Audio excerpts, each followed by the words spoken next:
today. First of all, happy Thursday. And we're going to go ahead and get started. If you would just mute yourself until it's your time. Until it's your time to speak, so that we don't have to deal with background noises. Everybody, if you would mute yourself until it's your time to speak, or unless you have a question. But keep yourself muted at all times unless you're asking a question, because the background noises will distract us. As you can see, it's a pretty lengthy agenda, but we haven't done this in a while. So it was time that we just have an update, and we've added so many new people to our program, and we're going to add some more, and I'll make that announcement in just a little bit. That I like for the whole organization to have at least an understanding of, you've met everybody, but what are they doing and where are they with what they're doing now? And because it all ties into what we do at communities and schools in working with, and I don't like to say at-risk students. I call them our at-promise students, because there's a promise for every one of them, and that's why we do what we do. Akillah has joined us this morning. Welcome, Akillah. Thank you for being with us. And I'm going to turn it over to her in just a minute so that she can stay as long as she wants to, but she will not probably want to stay the whole time. But this is what it's going to look like. We're going to do with our student support specialist, we're going to do a system update this morning. Talk about that for just a few minutes. And then after that, I just felt like it was important that we look at each of our areas and we talk about where we are and where we need to go. Student support specialists will be first, because we'll be up there already talking about some of those areas. And then I've asked Emily to join us. She will have some ideas about our social media update. I'll talk with you about our board showcasing starting next week. Every one of you will be monthly, a couple of you, and our programs will be showcased with our entire board. You will be a part of our board meetings. And then as a part of our accreditation and as part of what we need to do, beginning this meeting, there will always be a segment where we're talking about, or we're beginning implementation of diversity, equity, and inclusion. I have a great video that's going to introduce this today, and this is in the developmental stage, actually from our national office. This is a work in progress as well, but I didn't want to wait until then. We're beginning now, and when we come face to face, there will be some other things that we'll be doing as a group that our focus will be on diversity, equity, and inclusion, and the things that we need to do as an affiliate to move forward with this important area. Again, we're going to start with a great video, and then after that, there'll be some questions and answers.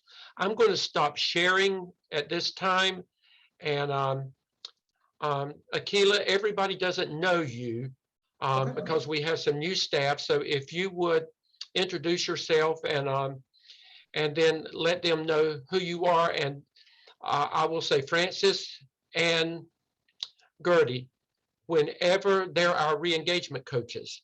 And whenever National ever decides what they're supposed to do, Akillah will be the one that will be working with us to train you with how you work with your data. So this is the person that I was speaking to you about, and but Akillah will be working with us. So Akillah, I actually went online this morning, and I went into system, and I looked because I wanted to see where we were with our numbers, and only 4 of my schools, 4 of my sites even have numbers in there. So let's talk about, you know, in that, let's talk about where they should be and what I should be seeing and you should be seeing when we go into CISDM at this time. And then if they have any questions, then we can take it from there. Okay. Okay. Well, good morning, everyone. As Danny said, my name is Akillah Hunte. I work at the state office in Raleigh. I'm the director of data strategy. So essentially, I'm the go-to person for our data management system, which is called CISDM, and then any other type of troubleshooting, data entry, you know, so on and so forth. And so I enjoy working with this affiliate. And so we're just going to go into, now that we're kind of either close to finishing the first quarter or probably already done with the first quarter, what should be in CISDM at this point in time, and then where you can go to make sure that information is correct. And so essentially at this point, now that you've been in your schools for about 2 months now, you should have a completed school agreement signed, as well as a your school needs assessment and your school support plan. So those two things, the support plan and the assessment, are kind of the biggest thing that should be in at this point in time. I know that a lot of support specialists typically fill out a paper copy that they kind of use to collect all that information, and that's fine. But at this point, it should be in CISDM, gone through the workflows and the data inputted. The other thing I would say at this point in time is to have your students enrolled, so your caseload put together. Ideally, we would want, because what we're looking for as you're going into the second quarter is that supports for students should be really like ramping up. And the only way to do that is if you have a support plan laid out for your student, kind of, you know, a roadmap of what you're going to support them in and what goal you guys are steering towards. And so essentially, we would want to see that as well. So completed support plans for students, as well as their assessment completed. So at this point, you should have a good amount of students enrolled. So now that we're going into the second quarter, you can really be able to deliver supports to your students. So those are really the three big areas. So school needs assessment and support plan, enrollment of students, and completed student needs assessments and support plans. The other thing to be mindful of, again, now that first quarters are starting to end for a lot of school districts, is doing that work to gather the progress monitoring for your students for the first quarter. And so I know around this time, there's probably a little bit of leeway with that, because I'm sure your first quarter probably just ended. And so, you know, there's always about a 2 to 3 week window to gather all of that progress monitoring and put that in. So I'm sure that's probably what is going to be worked on over the next few weeks. But again, mainly right now is making sure that you have the school support plan, the needs assessment, and then the plans and assessments for your students. I'm going to share my screen just as a reminder. So for you as a support specialist, in order for you to check and make sure that those things are completed, you would navigate to the administration section, and you will see this exact screen with all of the affiliate level reports. And if you want to check to make sure that your school support plan and needs assessment is in, you'll navigate to the accreditation. So again, I know we're still adjusting to this, but this was what the TQS report was. It's no longer named the TQS report in CISDM, it is named the accreditation report. So it still will give you that same information, but because I know sometimes we're looking for those 3 letters TQS, and that's no longer what it's called. And so you're going to click on that. And then once you fill out the information, you select your school. If you want to, again, see if your support plan is in, you will keep the site coordination as your report type. And then you would hit report, and that will show you, and I can actually show you really quickly. So this is kind of what you would see. This is the wrong one.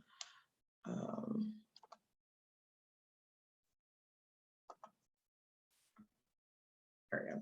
So this is what essentially you'll see. So you see there's columns for each area. Is the school needs assessment completed? Is the school support plan completed? And so it'll be a quick, it will be really quick for you to be able to see if it's in or if it's not. And so again, I suggest running these reports just as a double check to make sure that your information is in. The same thing for if you want to know about your students and what's, who's in, how many students you've enrolled so far, you can navigate to that same area, the accreditation report. But on the drop down, instead of selecting site coordination, you're going to select case management. And so once you do that and hit report, then you will generate a report that is an overview of all of your students. And so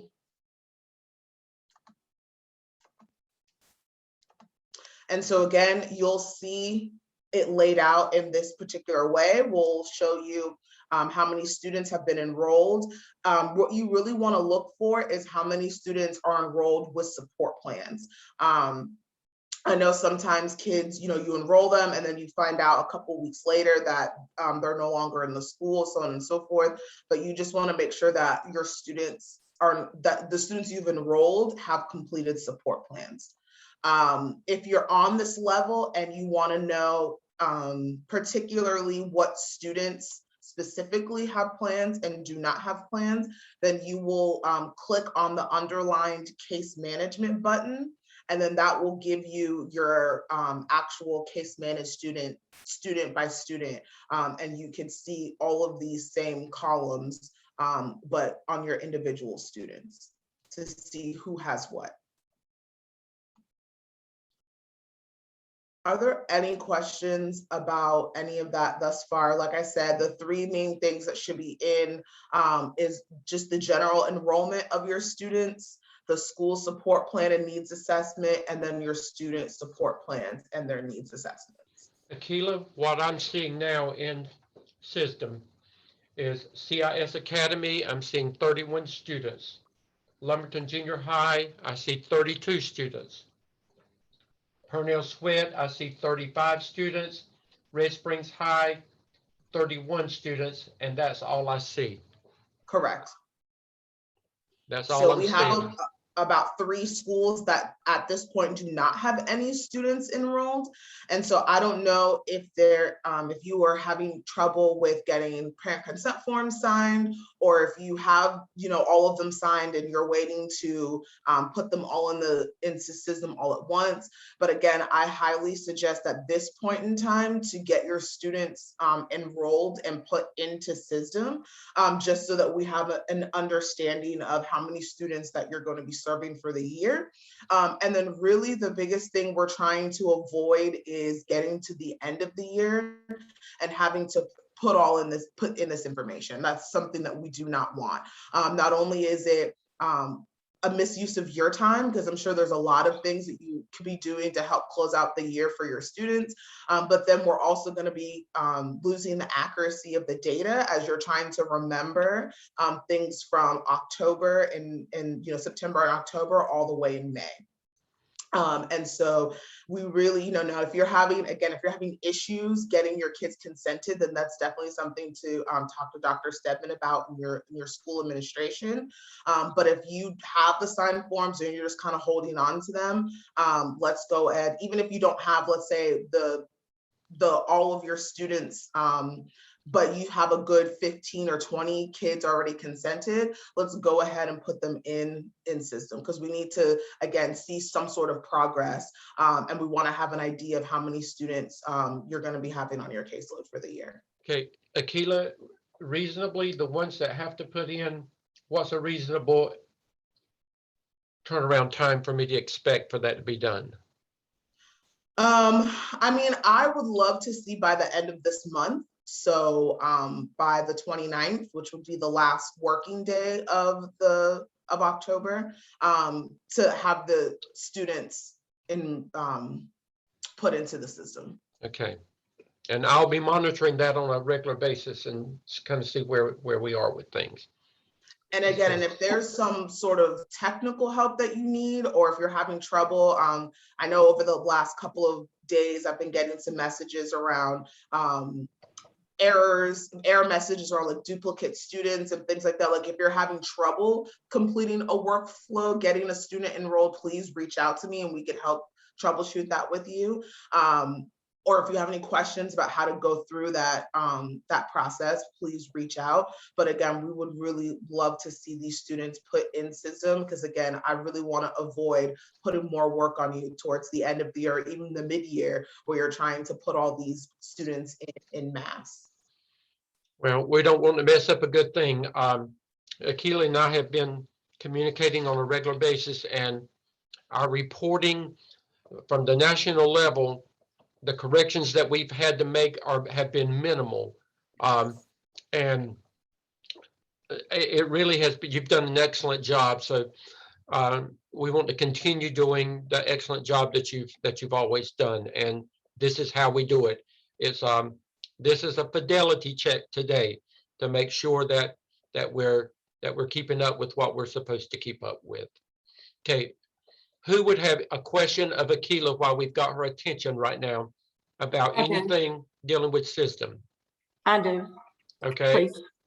I have had a difficulty. It won't let me go with my school plan. Okay. Or in my, I can't go once. Well, let me go back.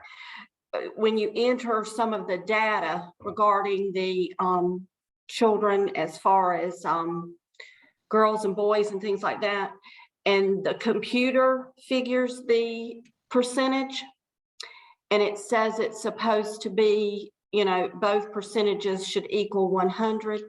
It doesn't do that, and then it won't let the percentages don't equal 100, and then I can't go any further. So I'm sorry. So when you're putting in the data on your end, you should be putting it in as a percentage. So so for example, if your data manager gives you that there's 100 boys in the school, for CISDM, you need to change that into a percentage and put that number in. So is what's not happening? Because what happens is, so when you're putting in your demographic information, it has to be put in as a percentage, not the raw number. So if you had, let's do easy math. So if you had 10 students in your school altogether, and 5 were boys and 5 were girls, then instead of putting 5, you would put 0.5 for 50%. Okay, I didn't realize that. I did not realize that. I've been playing with this for days. Okay, yes. All right. So yes, and so it's the same thing with the demographics. So if you have all of your raw numbers around, like there are 100 African Americans, there are 60 white students, there's 30 Hispanic students, then you would have to kind of do some quick math and say, okay, total you have 300 kids in the population. You would do, let's say, 60 over 300, and you would get that decimal number, and that's what you will be putting into CISDM. Okay, I left a message for you, so you can scratch that when you get it. Okay. Because I don't know, you probably told us that, and it didn't click with me or whatever, but I've been playing with it for a while, but I will get it done then. Thank you. Okay. Yes, and so that should work out for you. But if not, like I said, just you can send me an email. I will. Okay, thank you. But Akillah, at one time, the computer used to do it when you put the raw number in. So it's not doing the percentage for you now. No, because they've made that change for a couple years now. What it does is when you put in the percentage, it will calculate the raw number for you. But for the last, I would say this might be going into the 3rd year where you have to put in it as a percentage. And we'll do the race the same way. Yes. The racial makeup has to be a percentage, and it changes it to a raw number. It does, yes. Okay, all right. So for both your boy and girl, so your gendered area and then the demographic area, the 2 areas where they'll you have to put it in that way. Okay, I got you now. That was a hold up for me. So Akillah, let me ask this question right quick then. So the total number would then have to be submitted first because Yes. if you know that from there, then it's got like a drill down into the raw number. I mean, to the percentage, and so it's almost like backwards, kind A of little like, bit. yeah. So when you go through that workflow, one of the first things that you'll enter is the total enrollment. Okay. The total Okay. school enrollment. Okay. So it's the same area where you identify, like, are you a CIS model site or are you a GYS site?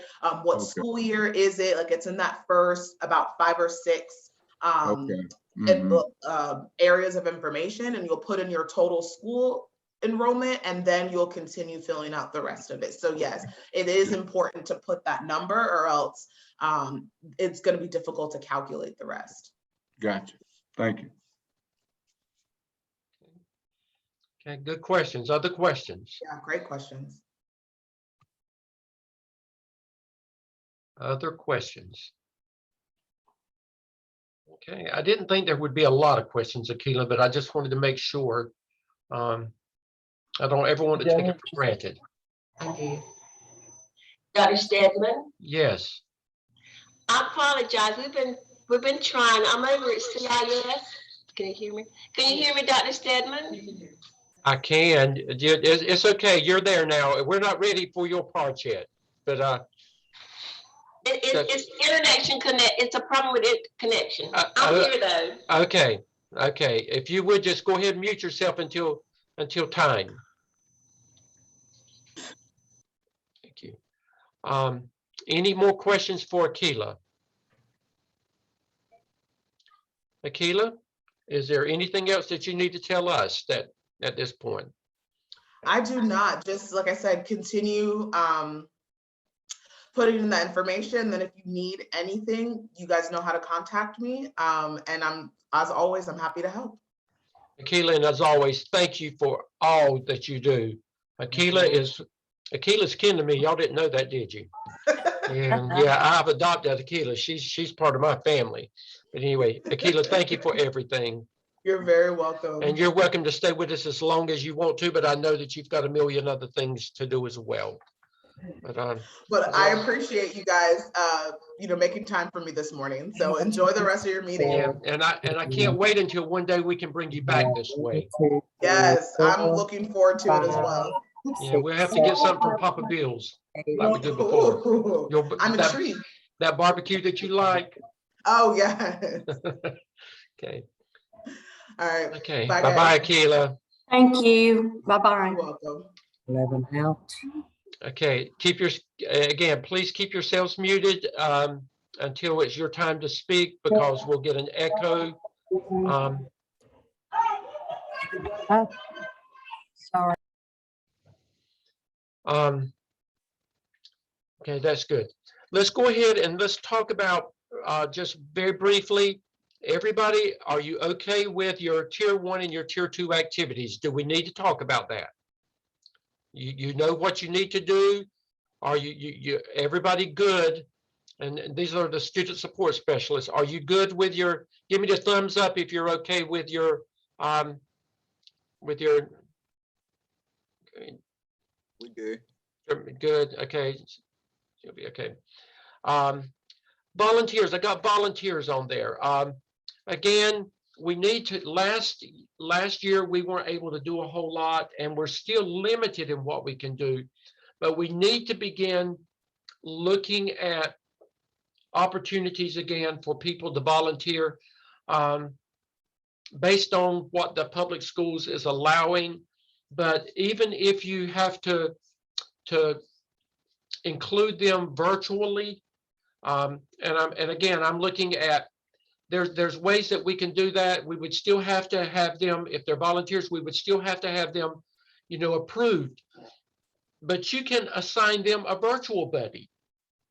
Somebody that, if it's somebody that you want to mentor or to work with somebody, we've got to look beyond the 4 walls of a building now because of the times that we're living in and how society operates now and how everything is. So, you know, I would say that if it means looking at our volunteers virtually, then that's what we need to do. So begin thinking about how we can promote volunteerism and how you can make it work with the students you work with, and begin trying to find a group of qualified people that can help you virtually. Actually, you may be able to get more than you were able to get coming face to face by working with some of them virtually.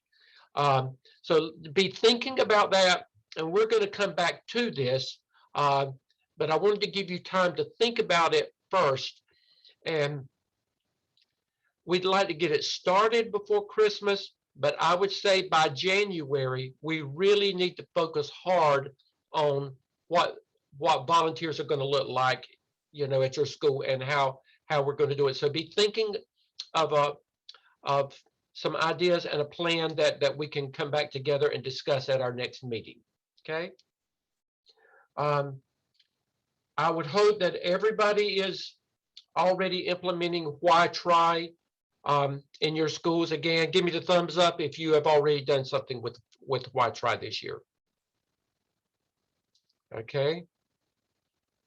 Okay, I would. Mine is supposed to start second quarter. Okay, so everybody has a plan for your Why Try. I've If set you're not, mine okay. for second quarters too. Okay, got you. Okay. Let's talk about Girls Circle. Have you started with your Girls Circle yet? Okay. Okay. I'm starting next week, Dr. Stedman. Okay, And got you. of course, you know, I love Why Try. So Right. Why Try's been going on for over a month, probably about Okay. 6 weeks. Okay, good. And Myrna, you said your Girls Circle is starting. Shirley, have you started yours yet? Your Girls Circle? Ours is starting next week. We have our interest meeting. Got you. Okay, got you. Okay. I knew that a lot of things were just starting with something. Jermaine, you've already started with your boys' council, haven't you? Yes, sir. My boys' council win Why Try.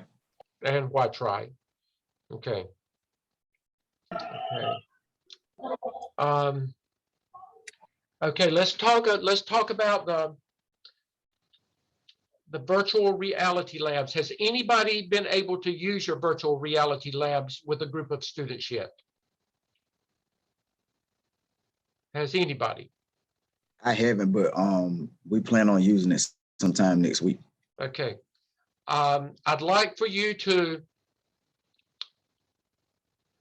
and again, I want you to let me know when you're going to use them and how you plan to use them. Go ahead and you need to go ahead and put that in your plans. Now, you need to know, Sonia has them at the office. We have the locks now for you to put on your, so you need to check them or get them from Sonia. We've got, there's 2 locks that will go on your kit for protection purposes. So get with Sonia and get the locks for your boxes and make sure that you put them on there. You will keep a key and we'll keep a key here at the office. Okay. Yeah, Dr. Stedman. Yeah. You know, we used a little bit of that during our summer camp. Right. So I guess my question is, you know, the training that was done, is there a video? Is the video out there for that training? I'd like for my staff to. They went through. No, but I can schedule an hour training with them because I was just waiting. Because you and I talked and you said you didn't think they needed it. But if they need it, we can schedule. And Miss Myrna, if you would help me remember, you have some connections, contact there. I need to get some training set up for them. So just get with me about that so we can get that set up for Red Springs. And the reason being is because, you know, although we did it in the summer, we still need to. I want to go back in. We can make that happen because they owe me an hour training. Okay. And that's all it's going to take with those girls anyway. Okay. Thank you. Okay.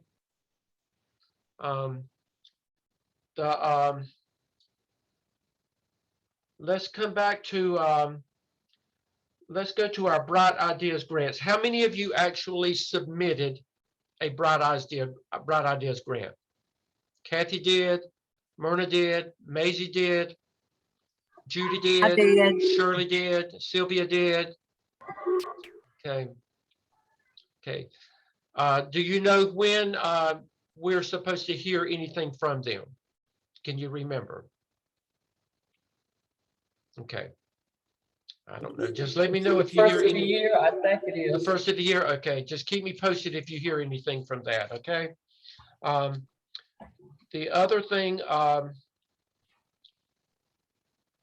I'm going to go around. I'm just going to go around and I will ask, let's see, Sylvia, is there anything students support specialist wise, is there anything that you need to say at this point?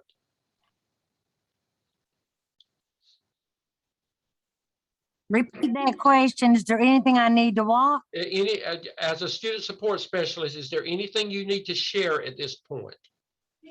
Well, at this point, I have 24 students and I've got a total of 13 non-readers. Okay. And I've been Wow. put down to second grade for the non-readers. Okay. And I'll be working with third grade on those above. Okay. My biggest thing, like I said, is getting my needs assessment and my school plan finished.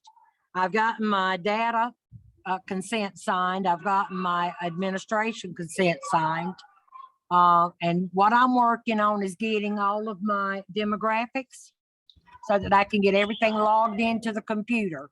And hopefully I'll begin pulling next week. Okay. Because Good. some of these, I'm even working on my schedule, getting teachers in Okay. and a time to pull and work with the students. So that's Okay. where I'm at right now. Where the reading program that you and Maisie have been trained for, have you got a plan for that? That is my plan. Okay. Great leaps. Great leaps is okay. That's it. Okay. Good. Okay. With, Okay. Jermaine, you now have if I- any? Go ahead. Now, if I end up with all my non-readers, Mr. Stedman, I'm supposed to have 21. Okay. Okay. And that's a large number now. Yeah. But that's only 4 out of each of the second grade classes. Yeah. Okay. Well, thank you. You got a plan though, Jermaine. Uh-huh.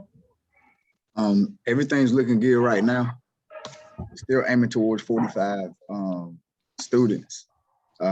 We still have kids that's bringing consent forms back. Started with my boys council and why I try. Everything's rolling. I have most of everything completed as far as like the student support plan, the assessment. Almost everything completed when it comes to that. Okay.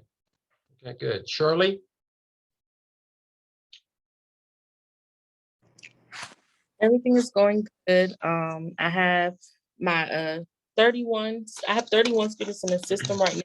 I've got some parent consent forms of more that I need to put in for new students. I started pulling students that are on my caseload and meeting with them in the library to try to fill out their new student support plans and to see what they want to work on. Working on the Girls Council. Like I said, we have our meeting next week. And I want to show y'all our shirts that I got made, or that we got. I'm only showing y'all because I like Okay, them. good. And our Girl Circle isn't called Girl Circle. Our Girl Circle is another name. So me and the teacher put our money together and got shirts made. Oh, I love it. Our Girl Circle has become a club at the school now. So we're making it a club now. And then it's free college application week. So I've been in the library working with the 12th graders, helping them with their college stuff. We still have our college corners at the school, still receiving pamphlets and information like that to give out to the students. Why Try? That will start once I have my 9th grade meeting with, well, once I have the meeting with the 9th grade, because last year we did the mental health classes plus Y-Try together.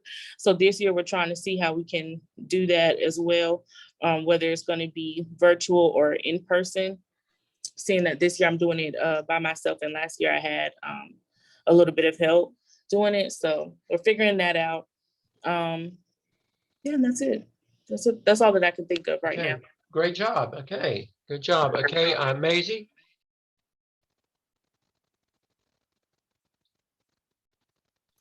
Dr. Stemmer, I have started working at Magnolia early. And for some reason, the data manager could not get me all my data until about 3 weeks ago because of enrolling extra kids. And that's why I'm behind in putting my caseload in. But I will have that completed by the first of the week. I am at Magnolia and I have a caseload of 25 now, plus 20 in the 8th grade, starting with the second semester, Miss Strickland class at Y-Try. I'm working with the 4th grade in reading only, and I'm doing Great Leap also with that group. I'm also have 6th through 8th grade at CIS Academy. I've done survey for that as a counselor. I met with the students and I met with the staff.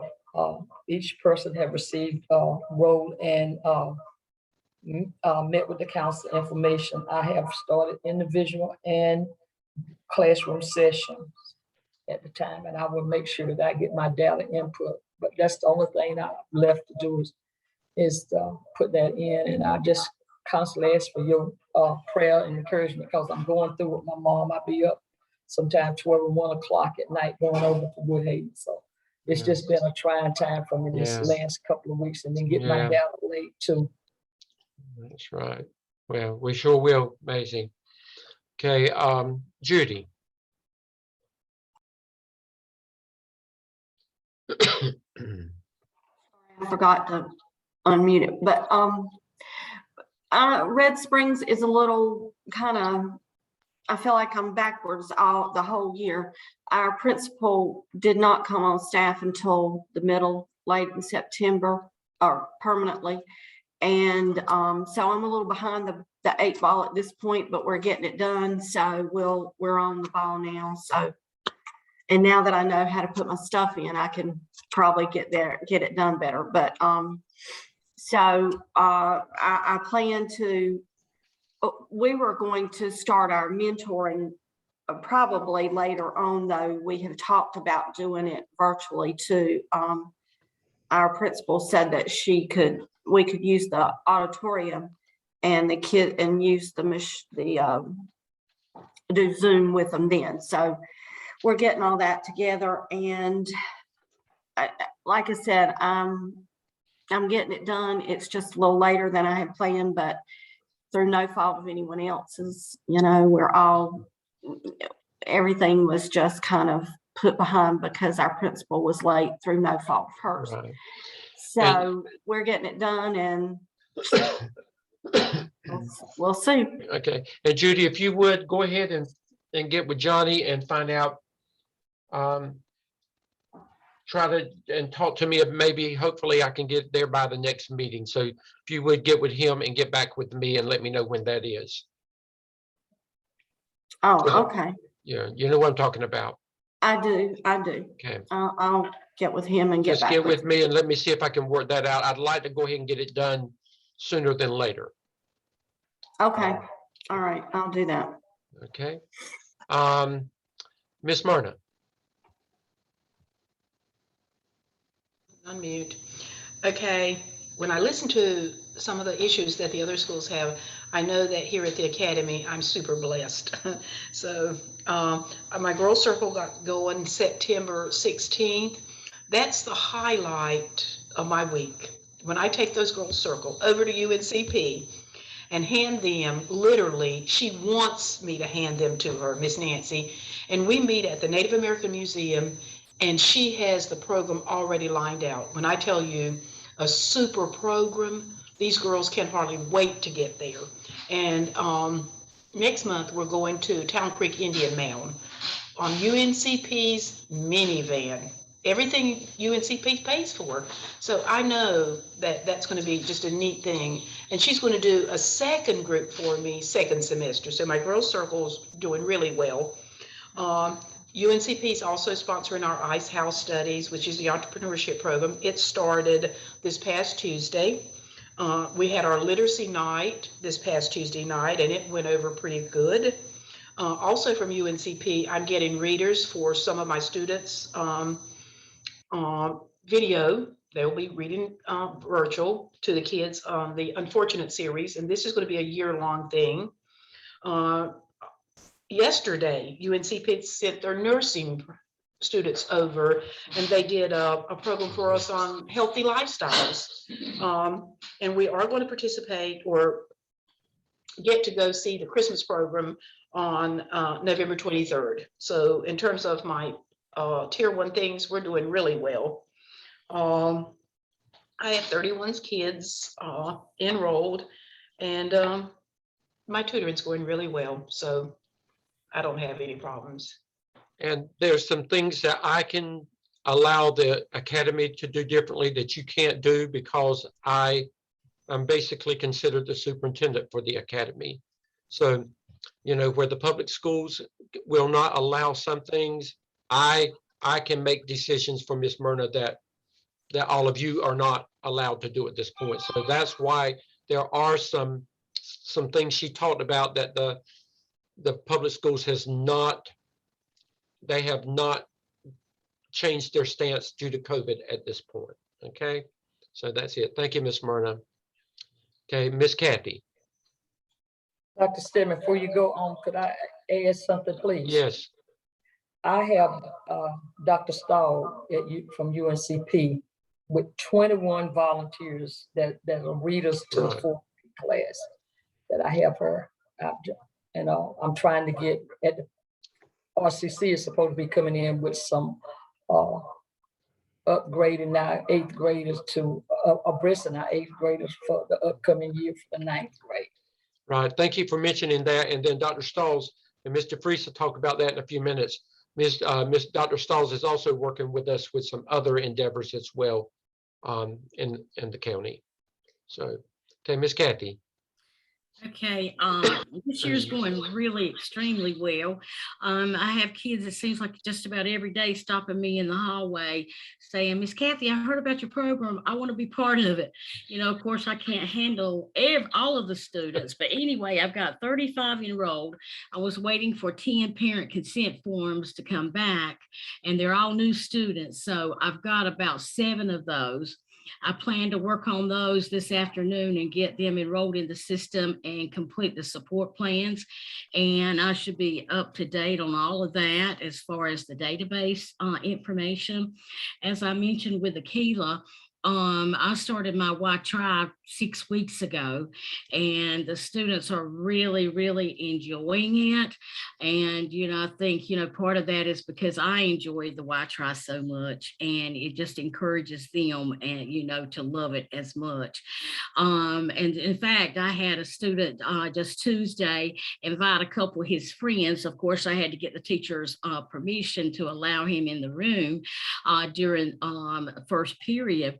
But anyway, he told them that he thought so much of the program that he wanted them to attend it and see how they liked it. So I thought, you know, a lot of things, you know, at Purnell now, students are recognizing exactly what we do at communities and schools and that we are there. Another thing that I'm doing this semester that I really didn't do a whole lot of, I mean, I did some tutoring, but most of the time the students that needed tutoring was in the subjects of English and math. I can help with English, but forget me when it's math, because I can't do that math. I don't know nothing about that math. But anyway, I have been helping students with all kinds of subjects this year: English, history, entrepreneurship, marketing, just to mention a few. I mean, you know, they're coming to me and, you know, I'm glad that I can help them. So I've added tutoring to my tier 2 items that I'm working with, programs that I'm working with this semester. And we just wrapped up as a tier 1, we just wrapped up the financial literacy. I had collaborated with the North Carolina Bankers Association and Lumbee Guarantee Bank, and they worked in all of the with all the freshman seminar students. And I might add, Dr. Stedman, that also was virtual. And so I worked with them, and they were in agreement to, you know, have that virtual, or to do it virtual, and it went extremely well. I went to a meeting back in the summer, August 10th, at the Robeson County Health Department to work with the coordinator there on Making Proud Choices, which is the teenage pregnancy prevention program. I have that scheduled for November the 2nd. So that's going to start in a couple of weeks. And I already have over 100 students signed up for that. So that's outstanding. And I do have a couple of teachers that heard about, you know, what we were doing. And they, like the teacher that teaches early childhood development, she also wants me to have it in her class as well. So I thought that was another plus. And we've also had Miss Brittany from cfnc.org. She did a virtual for our students on college and career and financial aid. So been really trying to make some things happen this semester. You know, it's you can really tell that the students are really glad to be back in school. They're glad to have, you know, a live person to say, you know, hey, Miss Kathy, I need some help. I really do need some help, because some of our students are really struggling. And I guess before they didn't feel as much freedom to, you know, ask virtually or whatever the case may have been. But I'm really proud of our students for reaching out and saying, Miss Kathy, I need help. And, you know, I tell the students every time I meet with them, let me know what you need. If I can't help you, I'll try to find someone who can. And, you know, me and Miss Erica both do the same thing. She encourages students, you know, and I, you know, work with some of her students. They're not on my caseload, but I work with some of her students as well, you know, because we're trying to, you know, help the students be successful the first semester back at school so they can continue from here on out, you know, acclimating to, you know, getting back in person learning. So we just really have, you know, a lot going on. And as we'll talk about later, what we learned in the Impact Conference, another system that I've already started too, another program, is the Buddy Up program. You know, I talked with you about that, Dr. Stedman. I'll discuss that when we get to that point. But I implemented that this week. Okay, great. Thank you, Ms. Kathy. A lot going on.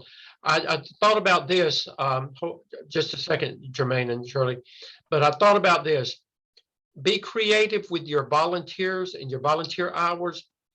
All of these people that are doing programming for you can also be considered volunteers, and the hours that they are working can be considered volunteer hours. Just like Brittany with College Foundation. She can be considered a volunteer, and you know, so just be creative with because it really looks good for CIS when we show that we've got these volunteers in these hours when we put out our statistics and things. So, Dr. Stedman, I forgot there's a couple other things I need to add. Last week, it was last week, I also, to my case managed students, I did a couple day session on bullying. You know, we watched videos and I explained to them the seriousness of bullying, that it can lead to, you know, legalities such as being sued. Your parents and the school can be sued for this. It's no longer just about the students bullying, okay? So I think some of them were really surprised about that. And next week I have scheduled to go into the freshman seminar classes and do my session for them, which will be considered a tier 1 session on bullying. Also, I have been teaching my students life skills, and they really have enjoyed those things. And I changed it up some this semester, and the focus is really on what life skills should high school students know while they're in high school, and then what skills should high school students know once they get out of high school. And I think it has opened the eyes of some of our students, and they really have been very appreciative. I also have gone to the freshman seminar classes and taught life skills for those classes as well. Well, great job. Great job. Shirley, you had your hand up. I did, but never mind. Okay. Okay. You don't need it now? Okay. Jermaine. Yes, sir. As far as like I have a speaker coming out tomorrow. Well, we're gonna meet with him first before he even start talking to our boys. Parks and Rec, Anthony Govan. Right. We're gonna talk to him about his mentorship. We have a program that mentors kids outside of school, but we was gonna bring him out here to actually speak to the kids. Okay, and another great. thing, we have created a resource class out here for tutoring, math and reading. So I don't know if other schools doing that also, but they actually it was a life skills class. They actually turned it into a tutoring class for math and reading. So the kids that's struggling there, or even if some of the kids that I have, I can send them there for tutoring. Great. That's great. Thank you for sharing that. Yes. Okay. We got a lot going on. This is what I needed everybody to know. And again, what one person is doing successfully, another person, one of you may decide after, all the time. Myrna may call Kathy and say, Kathy, tell me more about what, so just, pick from each other, those things that you like, that others are doing that are successful.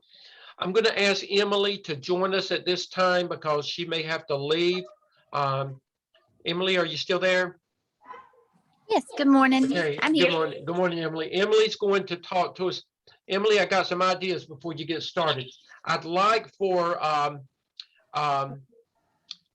over between now and Christmas, Emily, I'd like for, and you and I can talk about this privately, but I'd like to showcase a student support specialist and a program on a weekly basis. I don't want to put everybody on there at one time because I think that everybody does it. People's not going to look at everybody at one time.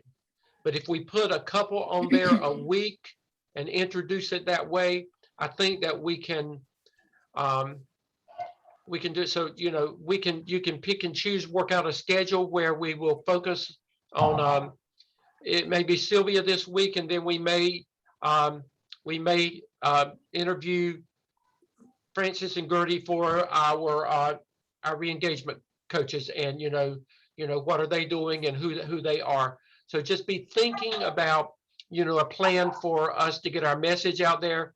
Emily's going to work with me in the next week or two so I can get a fall message out there from CIS, and it's time that we look at our social media again. We haven't done anything big in a while, so that's time for us to do that. So Emily, I'm going to let you take it now. So what I'll go ahead and do is I'll put a schedule together, and I'll put it in a Google Doc, or I'll just send an email out with it on there and list when, if those dates are good for everybody, if I could come see them and do a recording, if that would be okay. Or is there a certain day of the week that everybody would like for me to come? Right, and you can work that out. And I don't want it to be a cookie cut pattern this time. I'd like to see diversity in what we're doing, so everybody can have something different. I don't care. Okay, sounds good. So I'll go ahead and just send out a schedule and see if everybody can do that schedule, if that's okay. And then and you can get with me, and I can talk with you a little more specifically about what I'd like to see. Okay. And that was what I was going to suggest. If we usually do like our holiday greetings. So Dr. Stem is going to do a fall one. So I would like to go ahead and think about doing one for the holidays. If you want to put both the Thanksgiving and Christmas together, or do a Christmas one. I would like to go ahead, if we do the Christmas, I'd like to go ahead and get that one done at the end of November if possible. Yes. Then we'll have those out. And that also, for those Christmas videos, I would like it not just say Merry Christmas. Maybe you would say something about one of your programs, highlight one of those two, just a little bit, not too much, but maybe if you want to highlight something that's going on, that's going to be exciting news for the next semester. So be thinking about those, but I do want to have those completed by the end of November. So I'm not sure, Dr. Stedman, if you're going to be doing any kind of meeting around Thanksgiving or right before they leave for Thanksgiving, but we can, you and I can make it, we can make something happen. We'll talk about that. But what I'd like, Shirley gave me the idea actually, which he talked about, showed the t-shirts for her girls, you know, that group. Shirley, that actually, I'm just using this as an example, that actually would be a great picture for you and surrounded by your girls. yes, very much. And I'm just saying, Jermaine, you and your boys circle, that would be a great picture, and to focus on your, you know, your boys, your boys council, you know, I'm just using that as an example. Everybody can think about, you know, if you want to have students involved in your video this time, which I think that's a good selling point. You know, what would you like to focus at your school on? Okay. And the other thing is, we did start the Ice House course with CIS Academy. If there's any of the other schools that would like to participate in the Ice House, we can still do it. We can do it by WebEx. We can do it. We don't have to come there if they don't allow outside people coming in to teach the course, but we can set up a WebEx. So it can be a hybrid type course. It would be virtual. They could see the instructor and everything. If you would like for your students to have that entrepreneurship certificate, which is a great asset, especially if they want to be entrepreneurs or want to learn about being an entrepreneur or having their own business. So if you do want to participate in that, you know, it's this not, semester. Yeah, we need to make sure, Emily, that's not an option. We need to make sure that we've invested too much time in the Ice House not to have training going on at all of the sites. So we need to come back and we need to work out a schedule and a plan for that. Yeah. So, yeah. How long is the It's an 8. What we're doing for CIS Academy, it's an 8-lesson class. We're doing it twice a week there, and then the 9th week, or the 9th lesson, is their presentation. So of what they've designed, what company they've designed, or what organization, what nonprofit, or an item that they have designed that they'd love to be able to see in a store. So the course can be taught as many times a week, or it can be taught once a week, but it has 8 lessons to it. And Shirley, I'm thinking about this. There may be one class at Red Springs High School that will work with you with this. You know, you may want, I don't know. Yeah, that's why I was asking, how long are the lessons? Each individual lesson, like if I were to go to a teacher, how much time in the instructor teaches it's 50 minutes. Okay. Yeah, and also, Emily, I have already gotten it approved by the principal, Mr. Leviner, and also Miss Nina, who teaches the teacher for the entrepreneur class. And I'll get with you so that we can schedule something for the second semester beginning in January. And also, Dr. Stedman, let me run this by you in regards to, doing the video with Miss Emily. I had a student that I worked with a couple years back when I first started at CIS in Purnell Square High School. And he and his dad, because his dad's a teacher at Purnell, they came to me, well, it's been a while now. I just haven't, scheduled anything, but he is doing extremely well. He is working, he's a senior this year, and he is working for a company, and I apologize, I can't remember the name of it, but it's electrical company where he does coding, and he is really loving it.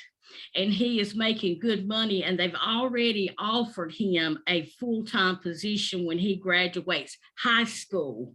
You know, no further education needed. But anyway, I'd like to feature him. That would If be I great. may. That, Yeah. those are, see, these, that's wonderful. We need to focus on these kinds of things. Yeah, and what I'd like to do also, and I've already checked with, you know, the teacher at Purnell, his dad, and because I would like for him to be in the video as well. That's The only good. thing is we'd have to go like to CIS Academy, because at Purnell, they're still not, you know, allowing visitors on campus. Yeah, well, y'all work that out with We can Emily. work that you know. out. Yeah, But I y'all thought work- that would be a really good that- idea, and it would be promoting the student as well. That's great. That's great.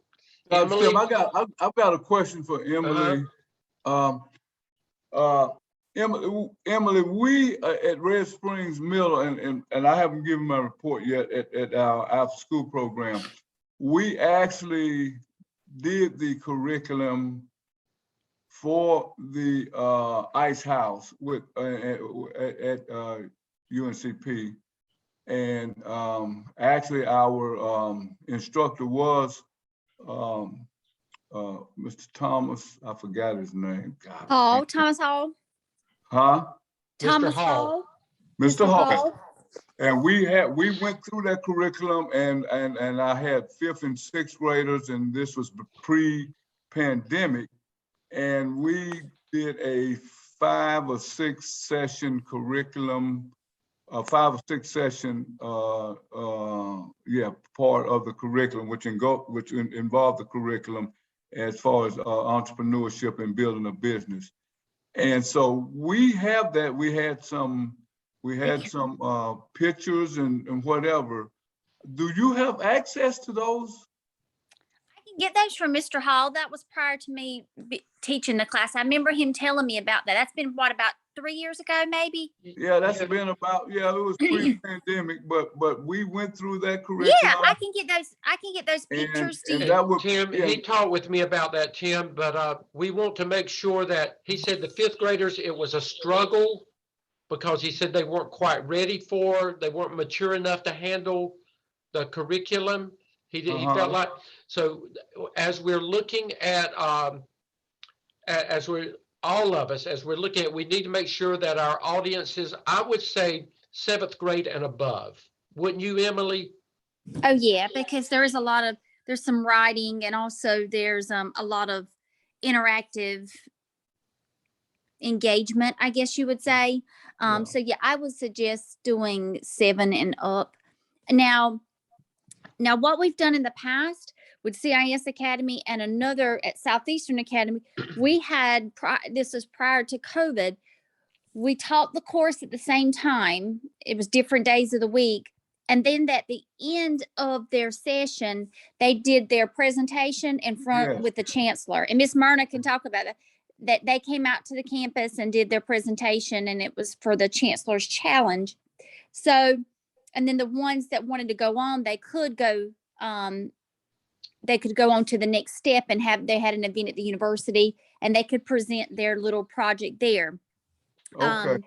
But yes, if you decide you want to do it for, I would suggest 7th and up, just because of how there's just a lot of reading, and sometimes it's just more interactive than what we can get with a 5th or 6th grader. Okay, well, I understand that, but my point is that we at Red Springs Middle after school have already been exposed to this. Yes. And we do know about the Ice House project. We have been through the Ice House project, and we did have to tweak because of the grade level. Right.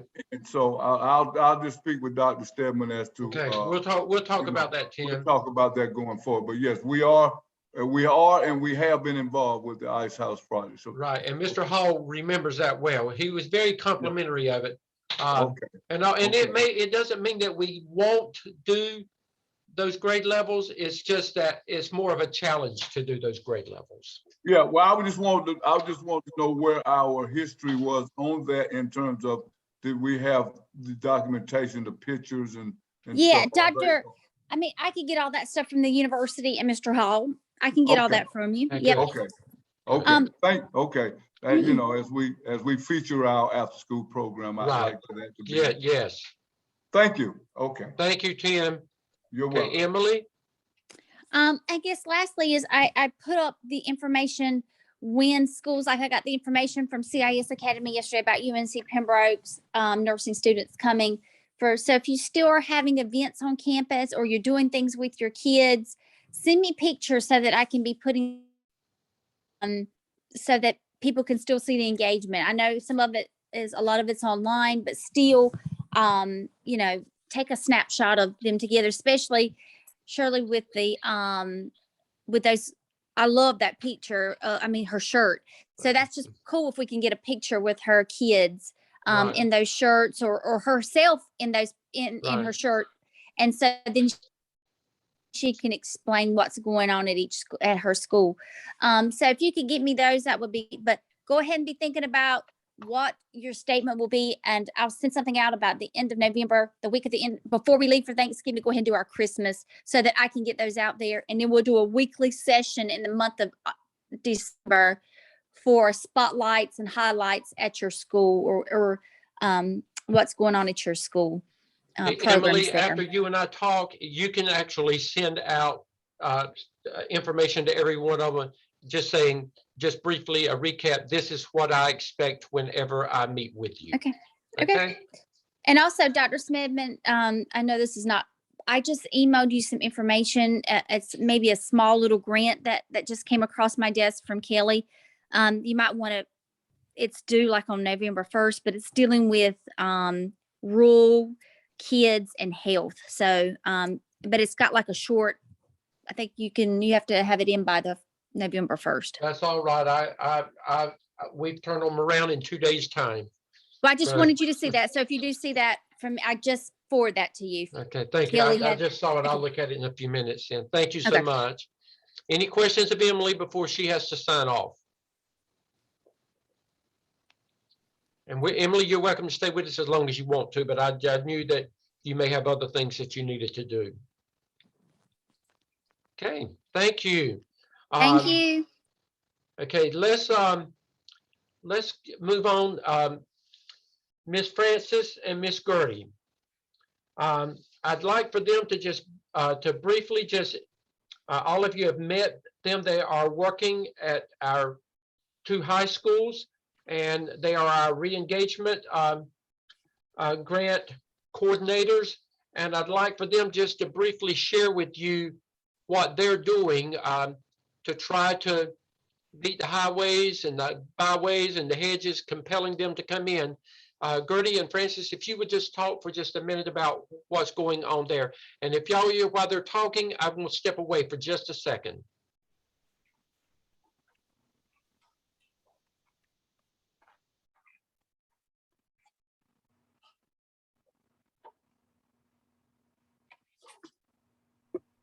All right, can you hear me?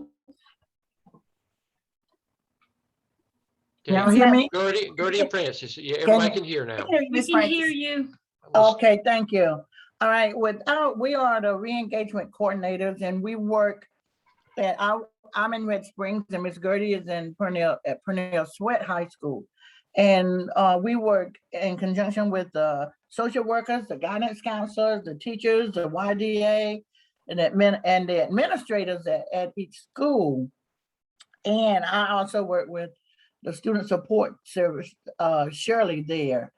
And I have a caseload of, our job is to try to get the students that did not do well on virtual learning or in person. So we're trying to get them back in school that were dropouts. They were dropouts. So we're trying to get them back. And so what I have a caseload of 17 students, and 16 of them are in the lab program enrolling. and one is homebound. One is now quarantined. And I have one student at the high school. All right, and I have 2 other students on target for graduating in January. So what we do, we visit them and enrolling at the middle school with the LAP program. And we're setting goals for them to succeed and to help them graduate. So we communicate, we visit them in their homes. We speak with them by phone and we text. I have a student that texts me every morning on her way to school to let me know that she's attending school, because academics and attendance is very important. So that's some of the things that I am doing with them to help build the trust and let them know I am genuinely concerned with their success. And Ms. Gertie?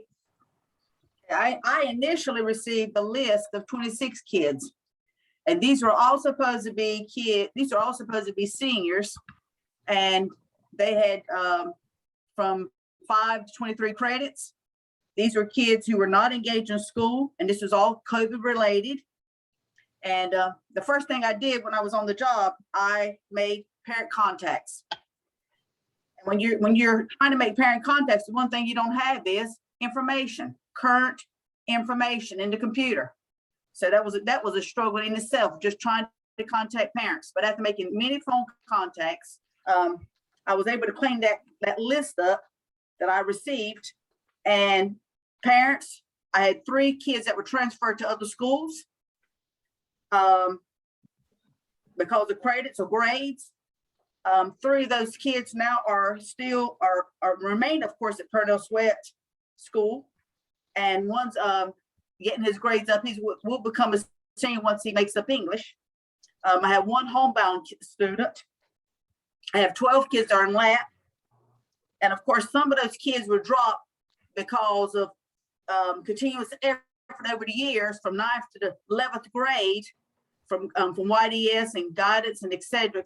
So Purnell Sweat has gradually dropped them. So my list has been cleaned up considerably.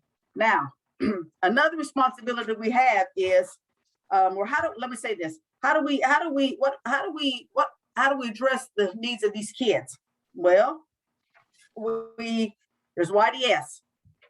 Through YDS, we can make home visits, guidance.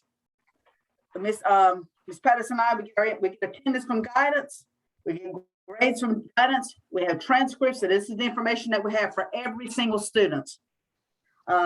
Teachers, I have 1 teacher that will text me when this one student is in class. I have 3 kids on campus, Purnell Sweat.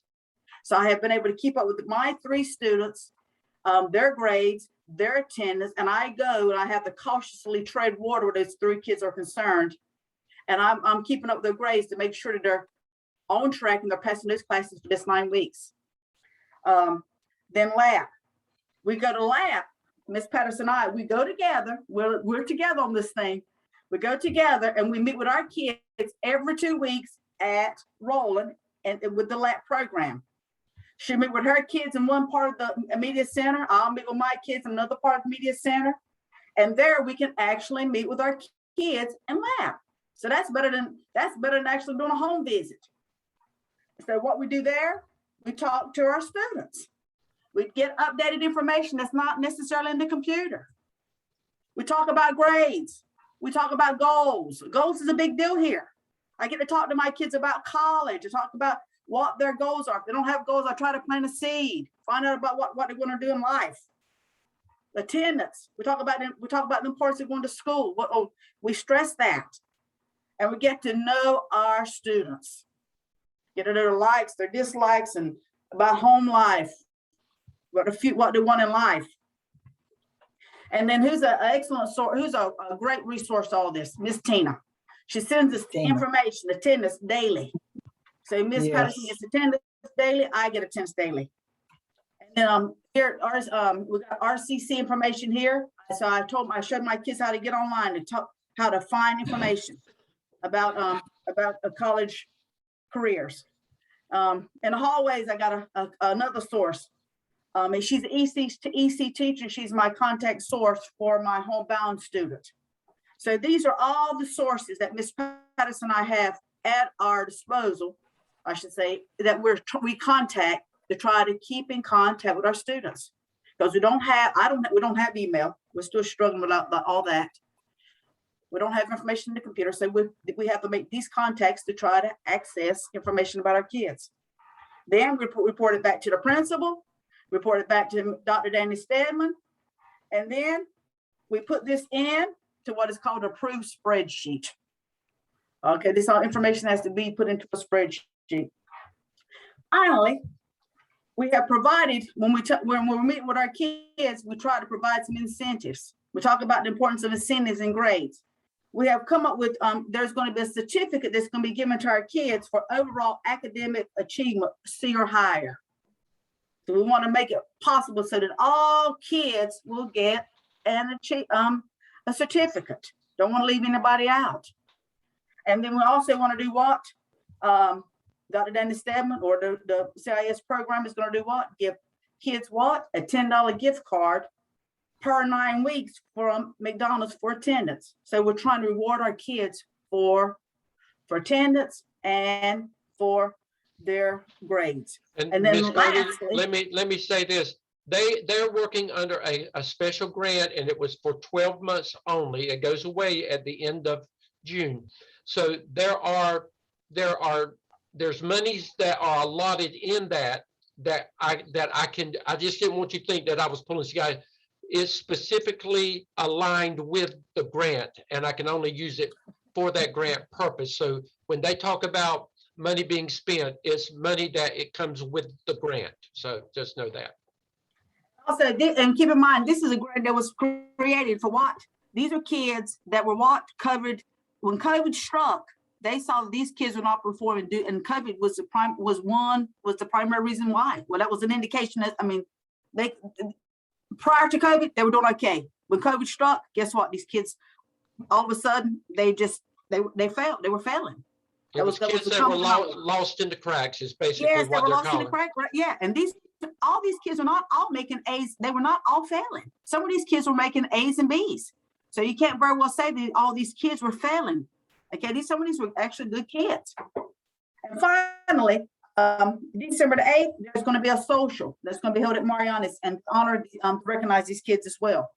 Lastly, let me say this in response to our kids. Says most of our students from Colonel Sweat will graduate in January. That would be in the lab program. So I'm very pleased to hear that. Otherwise, these kids will have done what?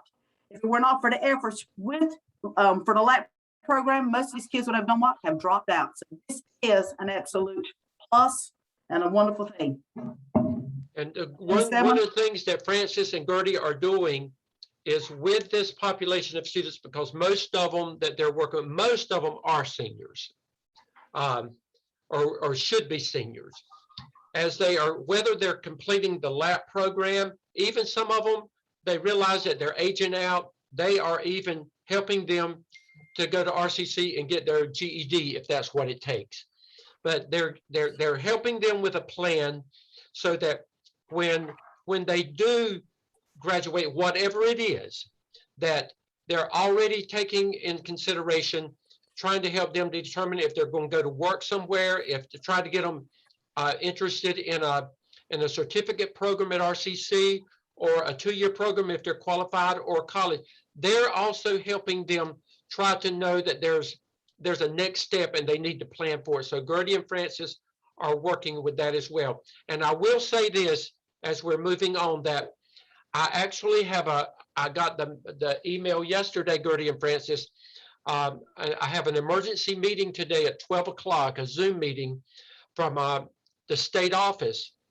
I don't know what it's going to mean, but it's dealing with re-engagement, and somebody wants to give more money towards this initiative. So I'm crossing my fingers and hoping that it's going to be enough money that we can extend this program for another year. I don't know. I'm crossing my fingers and praying that, you know, that what we're doing is going to at least be extended another year, So I'll know after our meeting today, kind of what direction, we're going in. But I'm excited about our re-engagement coaches, and I took a chance. I wrote the grant, and I did this one. I did this one completely by myself. Didn't even have any help with it. And as a result, I have Gertie and Francis working at these two high schools, helping with those initiatives as well. If there are students that are not seniors, at some point, those students will matriculate at Purnell Swift, will matriculate into Kathy's program possibly, or they could be there already. It could be they're working with the same students at some time. And the same thing with Francis. At some point, they'll matriculate into Shirley's care, hopefully, so that that if Gertie and Francis are not with us after June, which we hope that something possibly will work out, there will be somebody that can stay in contact with them, and and they don't get lost again in the cracks of things. But, Yeah, Dr. Stedman, in regards to that, Ms. Gertie and I are already working with one particular student that I've had since I started Purnell Sweat. Right. And like she communicates with me and she communicates with Miss Gertie. So I primarily, since she is in lab, I primarily communicate with her via phone and messenger. That's great. So and then I relay the information to Miss Gertie, but we are working together on one student. That's great, and that will happen. Thank y'all so much, and that that could happen. But I wanted everybody to know what Gertie and Francis were doing and the success that we're experiencing from that already. So, I'm excited about our event in December. Let's move on to Marcel and Miss Marcel and Miss Dolores. If you would talk to us about basically what you're doing as you move forward and taking over the role of community champions for our Resilience Coalition update. Just talk to them briefly about what the two of you are doing. Good morning, and thank you, Dr. Stedman.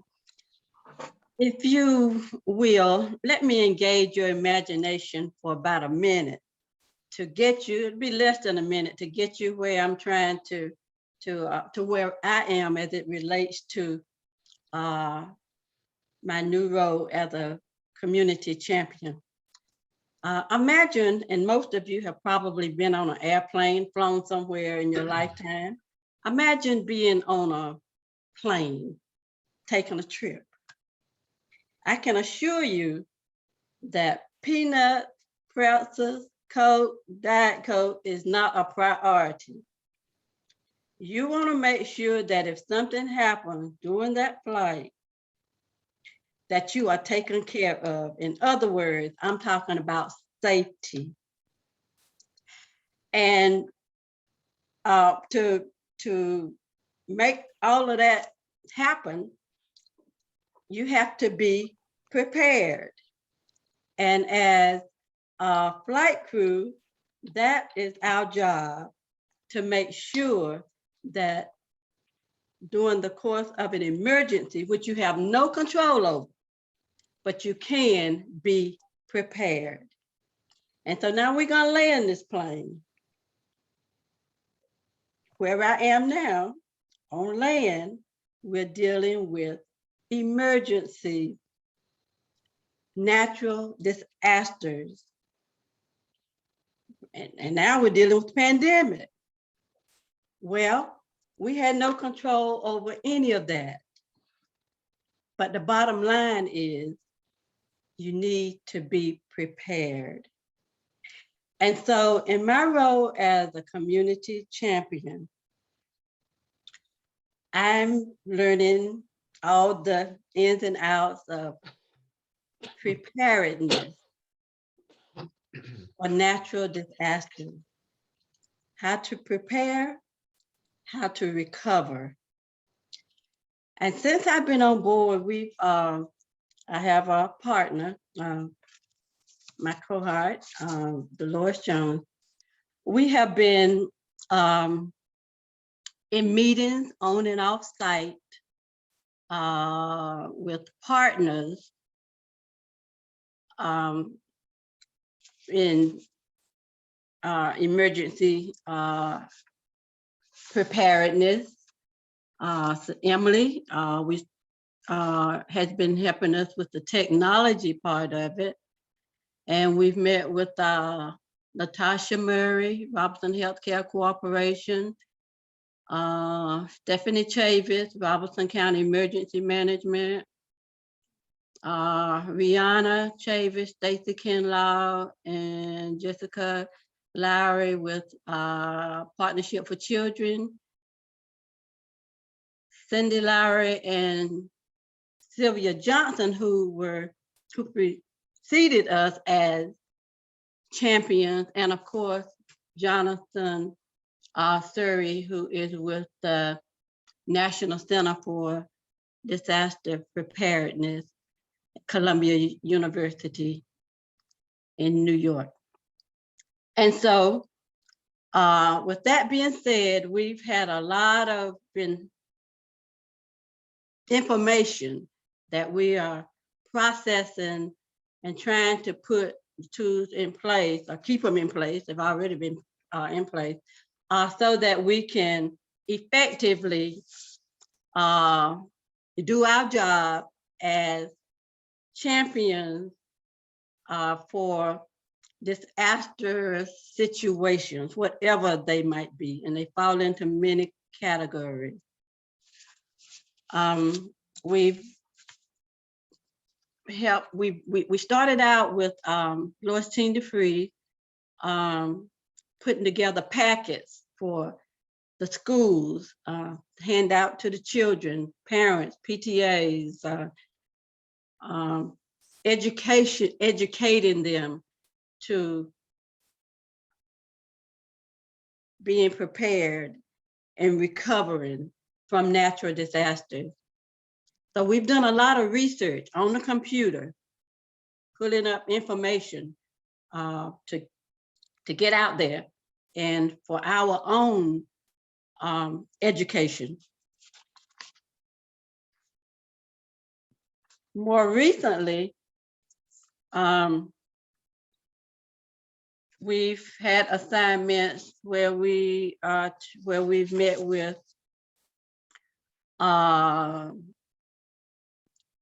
well, we've talked with, because we aren't able to meet in person, but we've been in contact with the Red Cross, who offers services, and they take over after the first 72 hours, then they come in and pretty much spearheading things as it relates to disasters. And director there was Andrew McLean. They switched gears. We've spoken with United Way with the 211 service that we have. You can call in, and if you are in need of any specifics, they can guide you, move you around. And they also are there for us to connect us with food, housing, utilities, healthcare, legal services, transportation, and more during disasters.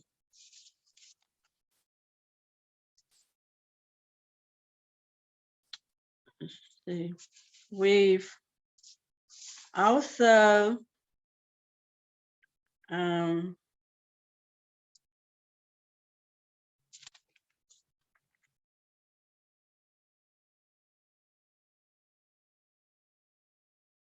been supported by our supervisors, Lois Team DeFries and Dempsey Lampton, who are pretty much spearheading everything, and we're just the kind of hands-on that they go to when research and information is needed. And hopefully when we're able to get back into schools, we'll be able to meet with the children with parents, and other than the community, such as churches, here again, educating them and advocating for natural disasters, how you prepare, how you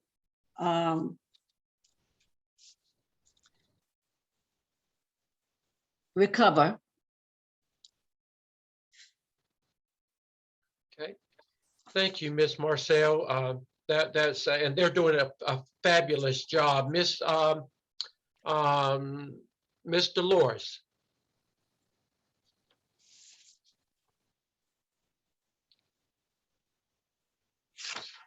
Miss Dolores, can you hear me?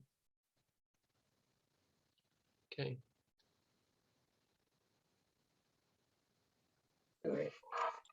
I thought it was on me. Can you hear me now? Yes, we can. Yes. Okay. I'll be brief, Dr. Stedman. Marcel did an excellent job of covering what we've been doing. The name, we are community champions, and the name of the group, the coalition, is the Resilient Children Coalition of Robeson County. That's a mouthful. So we refer to it as RCCRC. And as I stated from day one, I'm switching roles. You've heard me say this so many times, but I'm really trying to step up to the challenge. I've become a student after so many years of being a teacher. I can relate to a student. So I'm learning something daily, and I'm learning about my county. I thought there was so much about my county I knew, but I've been an avid learner. As Ms. Marcel said, we've been to all these agencies, and it is about preparedness, being prepared. Hopefully, we won't have a disaster. Dr. Stedman has heard me say, again, I like to use analogies. I summed it up the first week, this coalition. We're preparing something like if you buy a cancer policy, and we have our monthly Zoom meetings, we pay the premium monthly, and we hope we don't ever have to cash in that cancer policy. So that's what we're doing, preparing for disasters. It could be a flood, could be actually a tornado, it could be a hurricane or fire. So we are preparing. Now, the one part of that they've learned about me, since I'm a grandmother and great-grandmother, there's one little part of that through the partnership of Robeson County with the ACEs. And Dr. Stedman and Ms. Lewiston have seen that I'm sort of leaning to that part.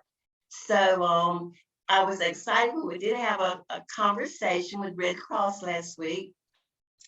And we have been doing a lot of research, as Marcel said, and one of the components of my research for dealing with kids who have anxiety, if there is the time they're in a shelter, I've read about making a happy box for them. So I got so excited. So I've been doing experiments with my 6-year-old granddaughter who made her a happy box. And I was excited when I talked to the Red Cross. They had the same concept. They call it the pillowcase ministry. So there's so many components, but we are trying to be prepared. And I'm learning a lot from Emily Jones. She's helping with technology. I was an expert at Power School, and that was about the limit of that. But yesterday, I actually was able to execute the first Zoom meeting and wanted Emily to come and make sure it was right. She said, "You've already done it, Ms. Dolores." So I was happy about that. And so we're learning. But the bottom line is, we are trying to stay prepared. And then one other little tidbit, I'm a liaison, as Marcel said. We've been making these packets for Knuckles, for junior high, and for Carroll Middle. I would be like a Hispanic liaison. I did all my packets in Spanish. And at some point in time, I would get to meet the parents and explain to them, if they need me to do it in Spanish, that we are there for them in case of emergency. But at this point, we're still learning. And I don't want to say it's overwhelming to a certain point, but it's a good feeling. And I also learned a lot during the Impact Conference. Let me just leave them with 2 thoughts and I go, Dr. Stedman, okay? One of the things I learned about the Impact Conference, and I was glued to it last Friday. I was glued to it. The meds. Take your meds every day, okay? It's a different kind of meds. I learned this. Your everyday's teachers or any component of life, you have to meditate, whether that be yoga or praying or some other play. You need to just get away from everybody and deal with yourself. So that's the M. Of course, the E is exercise. That's what I have to work on. Work on the exercises. It's very, that connects your mental and your body. The diet, I've learned to drink my water, lemon water, the diet. And then of course, sleep. I try to get that. But I'm learning so much about life, and I'm leaving one more thing that helps with stress. We've been doing research on stress for kids. This works with adults too. The next time you're really stressed at like a lunch break or have a moment to yourself, write on a piece of paper everything you're stressed about. And then just grab it gradually, one piece at a time, start tearing up that paper. You'll be surprised how little by little some of that anxiety will diminish. So that's another component in our research we're learning how to do with stress. The next time I show you how to do the butterfly exercise. Thank you so much. And I apologize for getting on late because it's okay. there was a problem. Thank you. Thank you, Miss Marcel and Miss Dolores. And again, Miss Dolores is bilingual, and even in your programs, if there's a reason that you would need Miss Marcel to help you with something that relates to Spanish, let me know, and we can reach out to Miss Dolores, and Miss Dolores can help you with that as well. Okay, we're going to move on. Can I ask a quick question, Dr. Stedman? Yes, ma'am. Will Marcel and Dolores, will they be coming to our schools where student support specialists are? No. Okay. No, not unless there would be a reason. If they needed you, if you needed them for something, I can make those arrangements. So if you've got an idea of something that you would want them for, just let me know. So are they going to be in schools at all? I guess I'm not understanding. No, they're more more community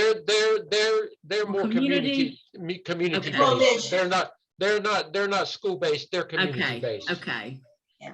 They work a little bit through the schools, but they're more community based. Okay. So, No problem. Okay. Miss DeFries, if you would give us an update on your work with the Kate B Reynolds. Okay, can you hear me? Yes, ma'am. Okay, I've been working with FEMA, ordering some publications that we can use in the schools.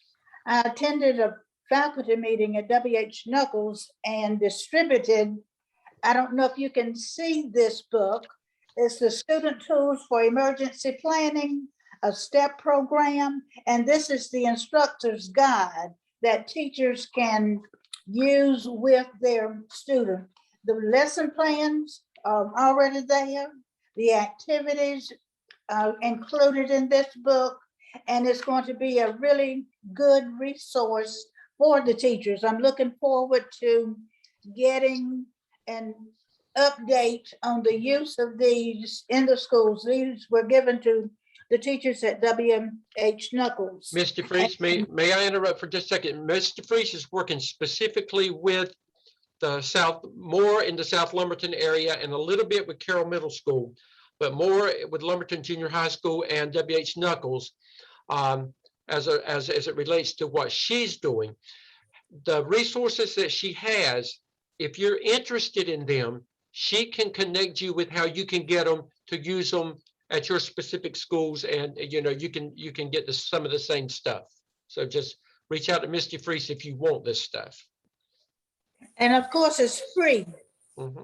So we'll be happy to share the information how to order these pamphlets.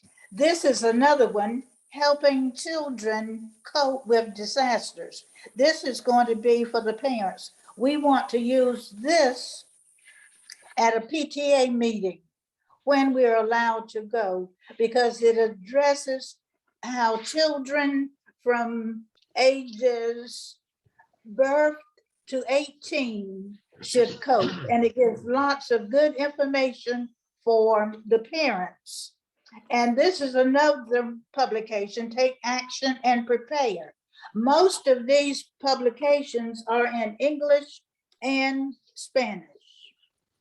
And I'm working with Dr. Stahl on the literacy program that we're anticipating working with, especially at King's Daycare and W.H. Knuckles School. With Kings, we're looking at working with the 3 and 4 year olds. And at Knuckles, we're going to be working with pre-K. And we found out recently that we have, I think it's 4 pre-K classes. We won't be able to work with all of those. I think that we're going to be working with just one. I have a meeting, phone meeting with Dr. Stahl from UNCP tomorrow. So we'll be mapping out how we're going to proceed once we get into the schools.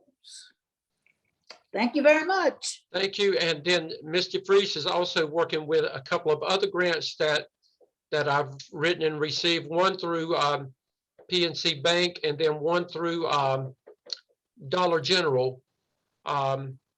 And they're literacy based. And so that's going to be actually with the parent groups and the children we're working with, we're actually putting books and pre-readiness materials into their hands, hoping that they're going to be more prepared for school and we're going to be doing some training with some of those parents, a small group of parents as well from that group, from that school. So that gives you an update of some of the things that Mr. Freese is working with, and Marcel and Dolores both work with Mr. Freese in this capacity, but they also work as community champions under the leadership of Miss Dincy in another capacity. So they're actually doing working under 2 different grants is what they're doing.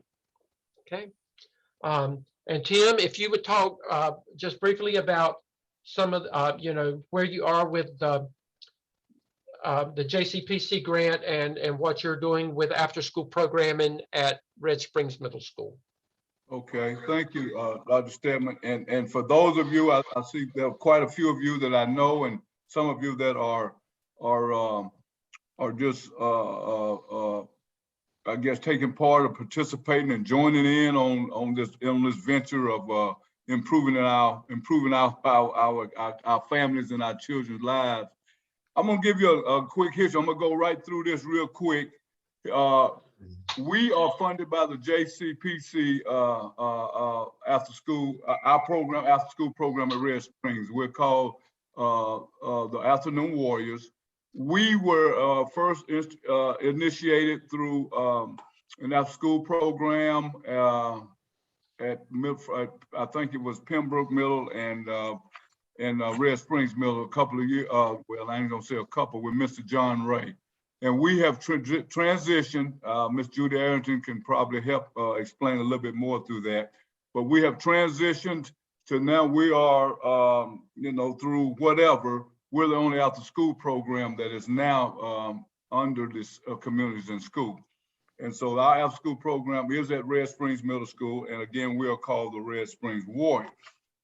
I have been the director for about 5 years or so. Previously, there was Cornelius Jones, and before that, I think there was Miss Lisa Rawls. So we're the longest existing after-school program and one of the longest existing programs under Communities in School. So we're proud about that. So having said that, let me move into where we are now. This year, we are recruiting, and we have, through COVID, we have been able to identify and recruit 43 students in our program. We have presently at this time about 11 fifth graders, 6 sixth graders, 6 seventh graders, and 20 eighth graders, which is really a surprise to me because normally as you transition through the program, your older students kind of like move on and you concentrate on your younger kids. But we were able to, once school kids got back in school, they were excited about joining and being a part of our after school program, which we know identifies a lot of these latchkey kids because their parents are working or they're not able to, they don't want them to be home alone and whatever. So we kind of serve as that buffer. So we meet after school from 3:30 to about 5:30, 6 o'clock. so the kids will have somewhere to go. And our curriculum involves things like academics. We do physical and recreational things. We do have a couple of activities through the year, which we call our family engagement opportunities, where there is a parent and a child activity, and we do provide a little meal for them, so they look forward to that. Prior COVID, we were able to do field trips even, and the kids were excited about going bowling, and we take them swimming and things like that, and hopefully we can get back to that. Locklear Farms, they go out and pick strawberries, and they've been real happy about their batch of strawberries that they get. And so we focus on the whole child learning and the whole child development. And then we also include the family piece, where we want the families to also be involved in their children's upbringing. And what this does, in my mind, in our community, being retired, is it improves the quality of life. Because if we improve the quality of life for one child, that improves the quality of life for me as a retired person here in this community. So we're excited about that. I've been a part of this for about 5 years now. And so we are back face to face. We meet in the auditorium every day, 4 days a week. And a lot of our kids are involved in other activities also, but when they're not there, they come in and they partake in our activities that we have prepared for them, and they're very fortunately looking forward to a time when we can get back on the activity bus and go and do things like that. But in the meantime, what we have done is we bring in what we call the virtual truck. We've done things like that where we brought in I know some of you have seen these virtual trucks that come in and they set up, and they have the computer stations in the trucks, and they also have the big screen outside where the kids can do some activity things like dancing. And so we've been very fortunate here to receive funding from JCPC to do that kind of thing with our kids. We're excited about it. This year, surprisingly for me, it's we've been more engaged. We've had more students that are engaged in this.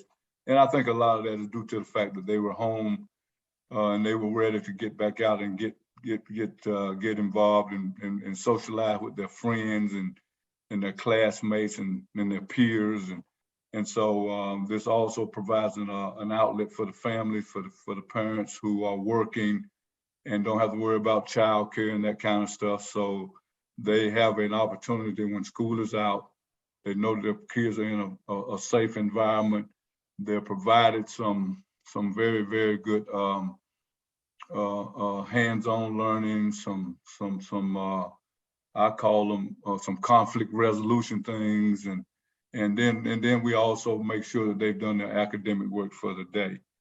So I don't know what else I need to say other than that we, with my staff, I work very closely with Ms. Judy Arrington, who's our student support specialist there. So we work very close together with our kids. We were able to have a summer enrichment camp. Thankfully, with Dr. Stedman and his efforts, they were able to provide some funding, and we did have a summer enrichment camp. And some of you on this call, I'm so grateful for. You left your communities, came over to Red Springs, and we did an outstanding job with giving these kids an opportunity to stay engaged as much as possible and keep them intact as much as possible with a school setting, and they enjoyed that. And if you're ever in Red Springs, if you come down Main Street, we have a building there. It's called the Access Point, and we have a display in the window. It's called Communities in School. There's a very colorful display in the window of some of the. It was called virtual. It was called puppet. Some puppet activity, and these are string puppets and stuff, and the kids were very creative, and we displayed them in town. So we are we are putting it out there to our community of some of the talent that our kids have, and we're displaying them in town. And a lot of I've gotten a lot of feedback from a lot of people in the community who put that up, who did that work, and those are the work of the Red Springs Middle School activity, after school activity kids, the afternoon warriors.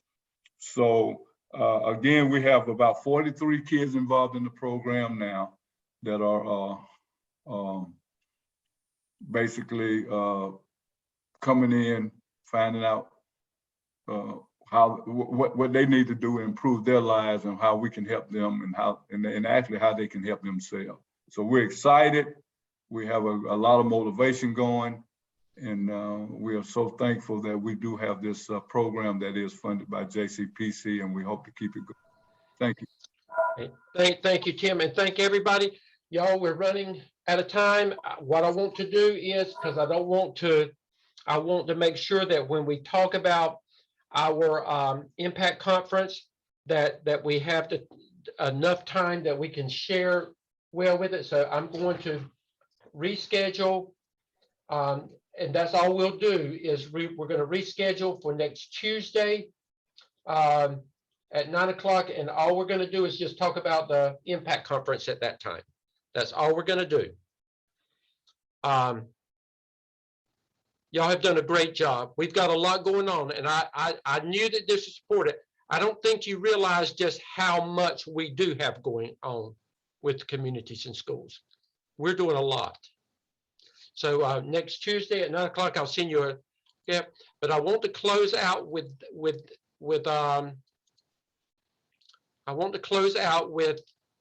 this, and once this is over with, then you can sign off. But this speaks volumes. It speaks volumes, and I want you to make sure that you pay close attention to everything that.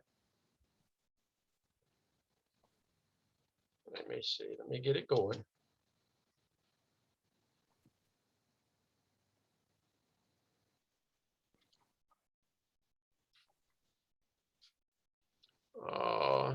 Excuse me.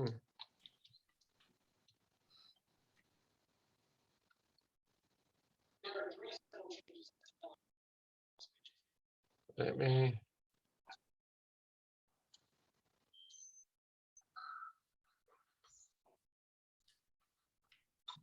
Can everybody see it? Give me the thumbs up if you can see it. Okay.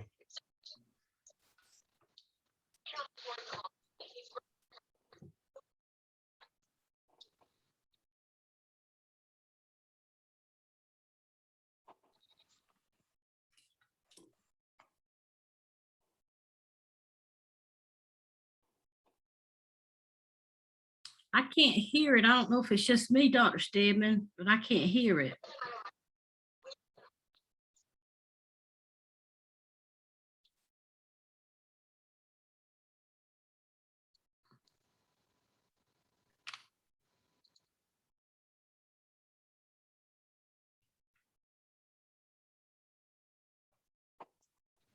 Can you hear? No, no. Dr. Stedman, you need to turn the volume up on yours. Make sure your volume is open. Yeah, make sure it's open on the actual video itself too. Okay. I did. I'll tell you what, let's do this. You've got the link. Can everybody hear me? Yeah. Okay. You've got the link. It tells you what to do there. I want everybody, before you stop, to click on that and to watch the video yourself before you sign out. So watch the video, and I have already. It's great. Okay. Yeah, it's great. I want everybody, if you haven't seen it yet, you watch the video and then you close out, okay? That way I can make sure that everybody is seeing and hearing it. Thank y'all so much for a great meeting. Dr. Stedman, I have one more thing. Is there any way that we can do the meeting on a day other than Tuesday? Tuesday, my first, second, and fourth period classes for the entire hour and a half each period. I teach my Y-Tri every Tuesday. Okay. Let me ask you this. I've got Can everybody, would everybody be okay on Monday about 2 o'clock? Good Give me the Monday. thumbs up if Monday at 2 o'clock would be okay. You Okay, know, I let's have do, I have my sessions, and I get ready for my after school sessions about how long is the session, how long will we be meeting? Cause I yeah, need, I'll let you go first, Tim. okay, I'll try to get on there, but Okay, and then Kathy, you can go second. Okay, Because I good. promised you. That's wonderful. Okay, let's do it Monday then we'll do it Monday at 2 o'clock. That's the 25th. That's the 25th, yes. Two months before Christmas. Thank you, Dr. Stedman. That works fantastically. Okay, let's do it Monday at that time then. Okay, everybody watch the video, that, and then I will see you on Monday at 2 o'clock. okay, Okay, bye, everybody. wow.